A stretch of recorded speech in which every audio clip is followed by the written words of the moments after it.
Hello everyone, welcome back to my channel.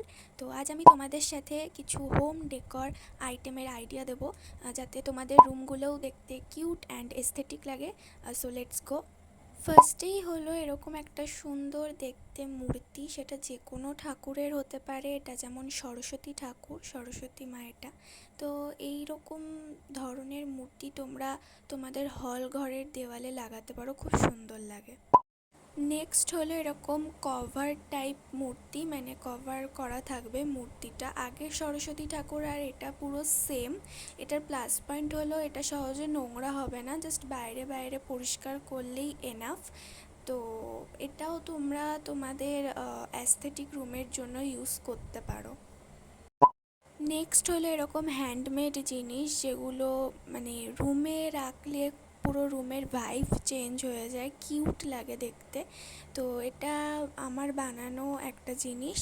তো এটা কাগজ, মেনলি কাগজ দিয়ে ফার্স্টে ড্র করে দেন কাগজ দিয়ে সব কিছু সেপারেট করা। তো তোমরা এরকম করতে পারো। নেক্সট হচ্ছে এই কিউট শো পিসগুলো। আমার ঘরের একটা চালা ভেঙে গেছে, একটা দুরন্ত বাচ্চা ভেঙে ফেলেছে এটা। তো যাই হোক, এগুলো তোমরা ইউজ করতে পারো, খুব সুন্দর লাগে এগুলো, খুব কিউট একটা ভাইব দেয়।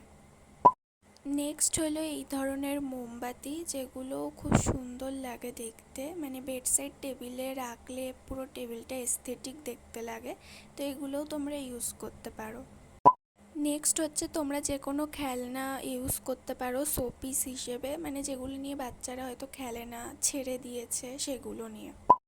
ঘর কতটা এস্থেটিক আর পারফেক্ট লাগবে সেটা ডিপেন্ড করে বেডশিটের ওপর। তো তোমরা তোমাদের ঘরের কালার অনুযায়ী তোমাদের বেডশিট সিলেক্ট করবে।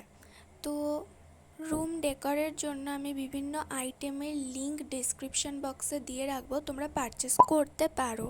আর ভিডিওটা ভালো লাগলে অবশ্যই লাইক করো, কমেন্ট করো। আমি এই ধরনের ভিডিও আরও তোমাদের সাথে শেয়ার করার চেষ্টা করব। আর চ্যানেলটাকে সাবস্ক্রাইব করে দিও। বাই।